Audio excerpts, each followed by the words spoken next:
Welcome to our channel के knowledge. आज आपण मंथन प्रज्ञाशोध परीक्षा या अंतर्गत प्रश्नपत्रिका क्रमांक 2 अभ्यासणार आहोत. त्यामधील प्रश्न क्रमांक 26 काय आहे? 106 गुणिले 13 बरोबर किती? प्रश्न अतिशय सोपा आहे, गुणाकार करायचा आहे. सोपा प्रश्न असल्यानं याचं उत्तर तुम्ही कमेंट बॉक्समध्ये टाकायचं आहे. त्यानंतर पुढील प्रश्न पाहूयात. प्रश्न क्रमांक 27. सोबतच्या आकृतीत जास्तीत जास्त किती कोन तयार होतील? काय करायला सांगितलेलं आहे? तर कोन मोजायला सांगितलेले आहेत. कोन म्हणजे काय? दोन रेषा ज्या ठिकाणी एकत्र येतात त्या ठिकाणाला आपण काय म्हणतो? तर कोन म्हणतो. मग किती कोन होत आहेत पाहूयात आपण जास्तीत जास्त. हा 1 2 3 4 ह्या आयताचे 4 कोन तर झाले.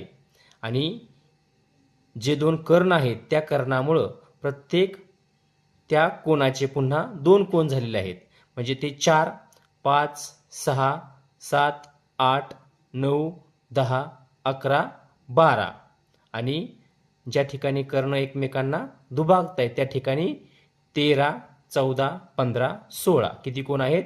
16. म्हणजेच पर्याय क्रमांक 1 हे याचं बरोबर उत्तर आहे. त्यानंतर पुढील प्रश्न आहे प्रश्न क्रमांक 28. कार्तिकने 8.6 सेंटीमीटर लांबीचा रेषाखंड काढण्याऐवजी 6.8 सेंटीमीटर लांबीचा रेषाखंड काढला तर रेषाखंडाची लांबी कितीने कमी झाली?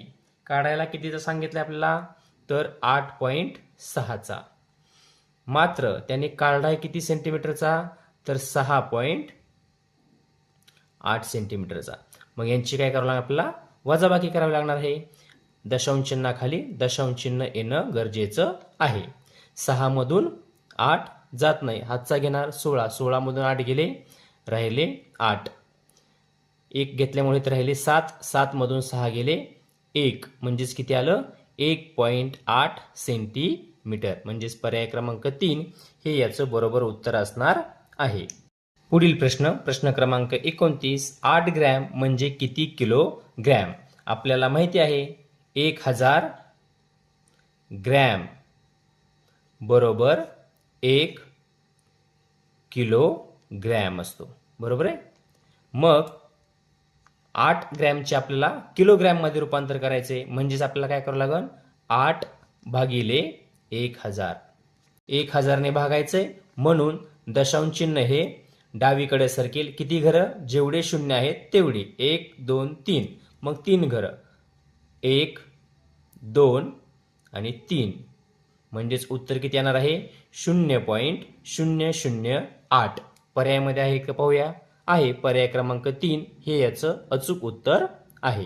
त्यानंतर पुढील प्रश्न आहे प्रश्न क्रमांक 30. एका मजुराची 1 दिवसाची मजुरी 35 रुपये आहे तर अशा 368 मजुरांची एका दिवसाची मजुरी किती? या ठिकाणी सुद्धा आपल्याला एकावरून अनेकाची किंमत काढायची आहे. म्हणजेच करावं लागणार आहे गुणाकार. मग काय येईल? 368 गुणिले 35. 35चा पाडा येत नाहीये, एककाने गुणूयात. 5 8 40. हातच्या आले 4. 5 सक 30. 30 आणि 4 34. हातच्या आले 3.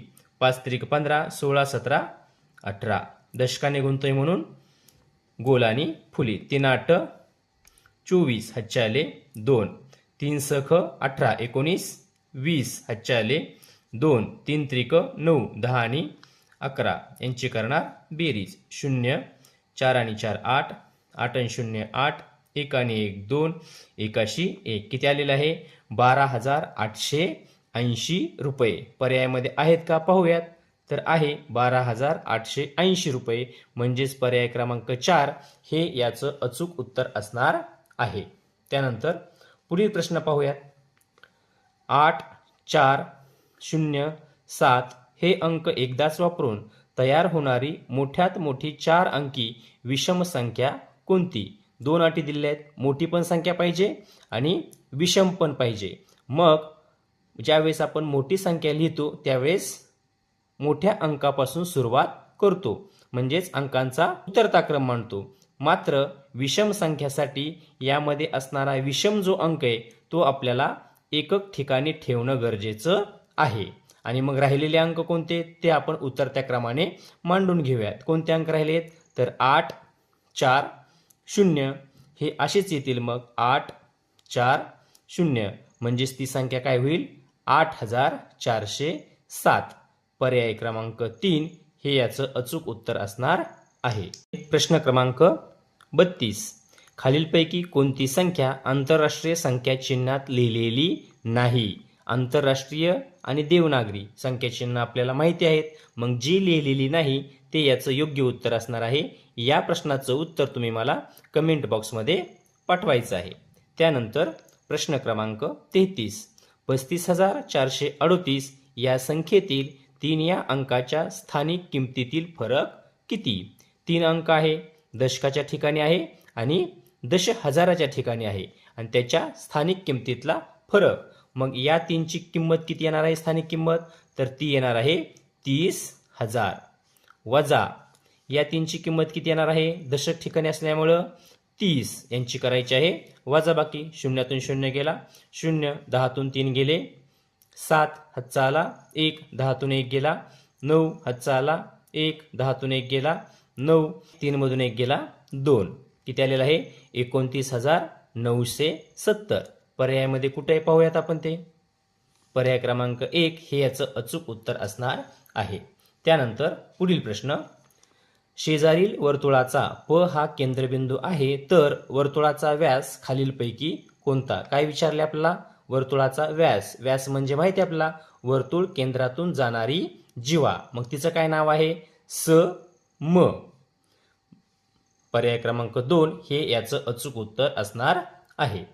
पुढील प्रश्न. प्रश्न क्रमांक 35. एका दुकानात विविध सरबतांची झालेली विक्री खालील तक्त्यामध्ये नोंदवली आहे. तक्त्यामधील सरबतांची चित्ररूप माहिती अभ्यासा. त्यावरून दिलेल्या प्रश्नाचे उत्तर पर्यायातून शोधा. त्यांनी प्रमाण दिलेलं आहे 1 चित्र बरोबर 2 ग्राहक आहेत. या ठिकाणी सरबत कोणकोणत्या प्रकारचं आहे त्या फळांची चित्र आहेत आणि इकडं ज्या ग्राहकांनी घेतलेली संख्या आहे ती ग्राहक दिलेले आहेत. मग प्रश्न काय आहे पहा. कैरी सरबत पिणारे एकूण ग्राहक किती? मग चित्रामध्ये कैरी कुठे आहे तर या ठिकाणी आहे. मग किती आहेत 1 2 3 4 5 6 7. परंतु एक चित्र बरोबर 2 म्हणून 7 दुने 14 होणार आहे. म्हणजे पर्याय क्रमांक 4 हे याचं अचूक उत्तर असणार आहे. प्रश्न क्रमांक 36.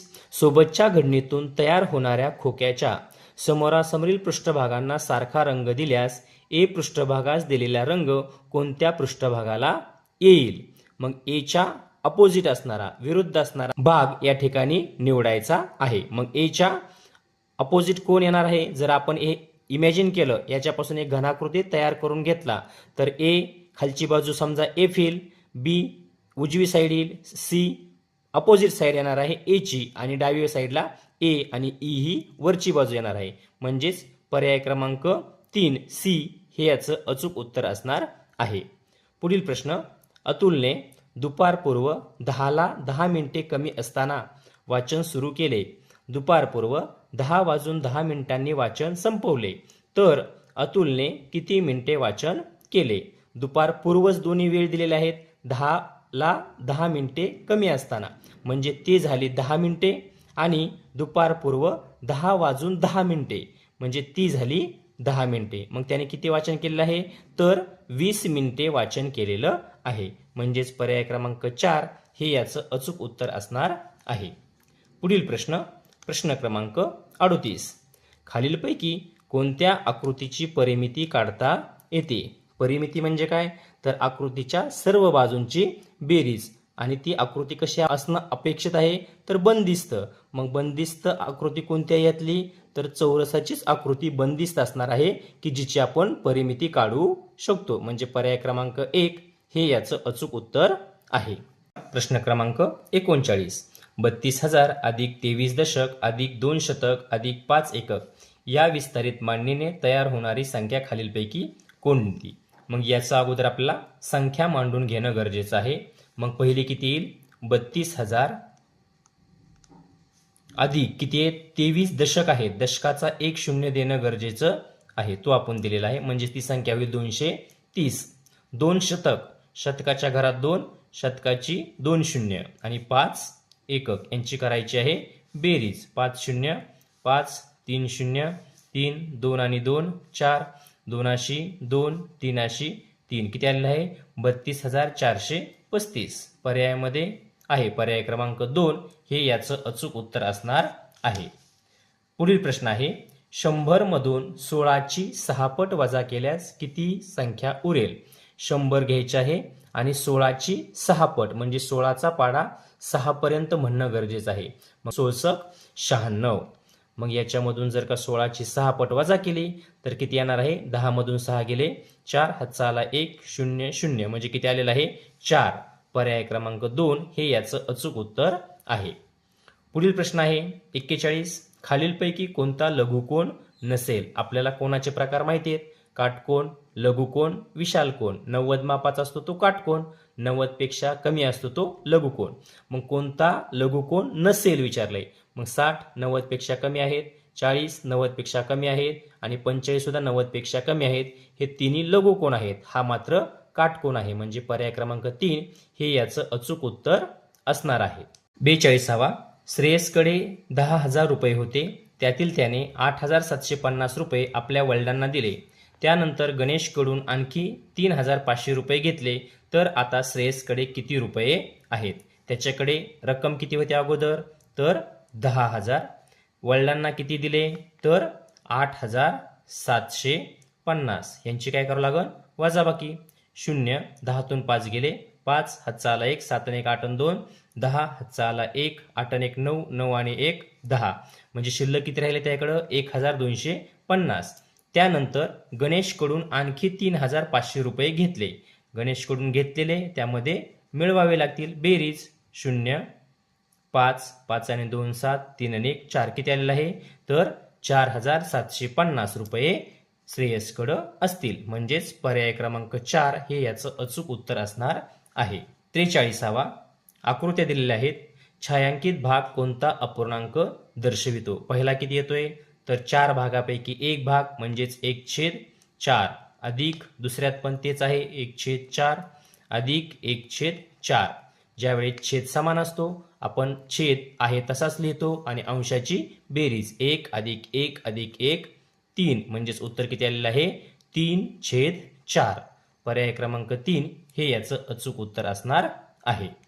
प्रश्न 44 7 11 19 31 47 चौकट 91. तर चौकटीत येणारी संख्या आकृतिबंध पूर्ण करण्यासाठी योग्य पर्यायातून शोधायची आहे. आता आपण जर का सहज जरी लक्ष घातलं तरी आपल्या लक्षात येते की 7 11 19 31 47 91 ह्या मूळ संख्या आहेत. मग पर्यायामध्ये जर नजर फिरवली तर कोणती मूळ संख्या आहे 51 तर नाहीये, 68 नाही, 69 नाही, 67 म्हणजेच पर्याय क्रमांक 2 हे याचं अचूक उत्तर असणार आहे. पुढे प्रश्न आहे प्रश्न क्रमांक 45. रामरावांनी आपल्या शेतात 1/4 भागात गहू पेरला, 2/4 भागात ज्वारी पेरली व उरलेल्या 4 हेक्टर भागात हरभरा पेरला, तर रामरावांची एकूण शेती किती हेक्टर आहे. आता 1/4 म्हणजे 4 भागापैकी 1 भागात, या ठिकाणी पण 4 भागापैकी 2 भाग म्हणजे त्यांचे एकूण भाग किती आहेत तर ते भाग आहेत 4 बरोबर. आणि आता 1/4 भागामध्ये गहू पेरलेला आहे, 2/4 भागामध्ये ज्वारी आणि उरलेल्या 4 हेक्टर. मग आपण जर यांची बेरीज केली 1/4 अधिक 2/4 म्हणजे किती भाग झालेले आहेत टोटल ते 3/4. म्हणजे 4 भागापैकी 3 भाग त्यांनी पेरलेले आहेत. मग राहिलेला भाग किती आहे तर तो 1 असणार आहे. आणि त्या 1 भागाची शेती म्हणजेच किती आहे 4 हेक्टर. मग 1 भाग म्हणजे जर 4 हेक्टर असतील तर 4 भाग म्हणजे किती होतील तर 4 चोक 16 हेक्टर. म्हणजेच पर्याय क्रमांक 4 हे याचं अचूक उत्तर असणार आहे. प्रश्न 46. सुशील जवळ 100 रुपयांच्या 9 नोटा, 2 रुपयांच्या 5 नोटा व 5 रुपयांची 10 नाणी आहेत, तर त्याच रकमेत त्याला 10 रुपयांच्या किती नोटा येतील. 100 रुपयाच्या 9 नोटा आहेत म्हणजे 100 गुणिले 9 बरोबर किती येणार आहे 900 रुपये. 2 रुपयांच्या 5 नोटा 2 रुपयांच्या किती आहेत 5 म्हणजेच रुपये किती झाले 10 व 5 रुपयांची 10 नाणी आहेत. 5 रुपयांची नाणी किती आहेत तर 10 म्हणजे 10 पाचे 50 रुपये झाले. मग याच रकमेमध्ये त्याला 10 रुपयाच्या किती नोटा येतील काढायचे. मग यांची बेरीज करून घ्या. त्याकडची रक्कम 0 5 आणि 1 6 909 म्हणजे किती रक्कम आलेली आहे तर 960 आणि 10 रुपयाच्या किती नोटा मग त्याला भागिले जर आपण 10 केलं शून्याला शून्य गेला म्हणजेच किती नोटा येणार आहेत तर 96 नोटा येणार आहेत. म्हणजेच पर्याय क्रमांक 1 हे याचं अचूक उत्तर असणार आहे. पुढे प्रश्न क्रमांक 47 स ही एक समसंख्या आहे तर या संख्येनंतरची क्रमशः येणारी तिसरी विषम संख्या कोणती असेल. आता आपण उदाहरणादाखल स ही एक समसंख्या घेऊयात 2 घेतली तर त्यानंतर काय विचारलेलं आहे क्रमशः येणारी तिसरी विषम संख्या. मग 2 नंतरची पहिली विषम संख्या कोणती 3 नंतरची 5 आणि नंतरची 7 येणार आहे तिसरी. मग 2चं आणि 7चा काय संबंध येतोय तर 2 अधिक आपल्याला किती करावं लागतील 5 म्हणजेच 2 स बरोबर आपण 2 घेतलेलं होतं म्हणजे स अधिक 5 येईल. म्हणजेच पर्याय क्रमांक 4 हे याचं अचूक उत्तर असणार आहे. प्रश्न 48 45/7 चे पूर्णांकयुक्त अपूर्णांकात रूपांतर करा. मग या ठिकाणी काय अपेक्षित आहे तर 45 भागिले 7 7 सख 42 बाकी राहिलेले आहे 3 म्हणजेच आपला तो पूर्णांक काय होणार आहे भागाकार किती आलेला आहे तर 6 बाकी 3 आणि भाजक कोण आहे 7 म्हणजे 6.3/7 पर्याय क्रमांक 3 हे याचं अचूक उत्तर असणार आहे. पुढील प्रश्न आहे खालीलपैकी कोणते विधान बरोबर नाही म्हणजे चुकीचं कोणतं आहे ते ओळखायचं आहे. चौरसांच्या सर्व बाजू समान लांबीच्या असतात हे विधान बरोबर आहे. दुसरं आयताच्या सर्व बाजू समान लांबीच्या असतात का तर नाही तर त्याच्या समोरासमोरील बाजू समान लांबीच्या असतात. समभुज चौकोनाच्या सर्व बाजू समान लांबीच्या असतात त्याच्या नावावरूनच त्याचा आहे समभुज समान बाजू म्हणजे ते विधान बरोबर आहे. पतंगाकृती चौकोनात लहान बाजू समान लांबीच्या तसेच मोठ्या बाजू समान लांबीच्या असतात का तर असतात. पतंग आपल्याला आठवतो का वरच्या 2 बाजू समान खालच्या 2 बाजू समान मापाच्या असतात म्हणजे हे सुद्धा विधान बरोबर आहे. म्हणजेच पर्याय क्रमांक 2 हे याचं उत्तर असणार आहे की जे विधान बरोबर नाही. प्रश्न क्रमांक 50 सन 2008 या वर्षातील एकूण दिवस खालीलपैकी कोणत्या पर्यायात बरोबर मांडले आहेत. आता आपल्याला माहिती आहे ज्यावेळेस लीप वर्ष असतं त्या लीप वर्षामध्ये वर्षाचे दिवस असतात 366 आणि इतर वेळेस असतात 365. मग आपण जर का प्रश्नाचा अर्थ पाहिला तर 2008 हे साल लीप आहे म्हणजेच त्या वर्षामध्ये दिवस असणार आहेत 366 म्हणजेच 52 आठवडे आणि 2 दिवस. मग पर्यायामध्ये आहे का पाहूयात 52 आठवडे 1 दिवस नाही 53 आठवडे नाही 52 आठवड्यात राहिलेलं नाही. परंतु या ठिकाणी आपण या दिवसांचा जर विचार केला 16 दिवस म्हणजेच 2 आठवडे अधिक 2 दिवस म्हणजे हे 50 आणि हे 2 आठवडे झाले 52 आठवडे आणि उरलेले 2 दिवस म्हणजेच पर्याय क्रमांक 2 हे याचं अचूक उत्तर असणार आहे. या पुढील प्रश्न पुढील व्हिडिओमध्ये. धन्यवाद.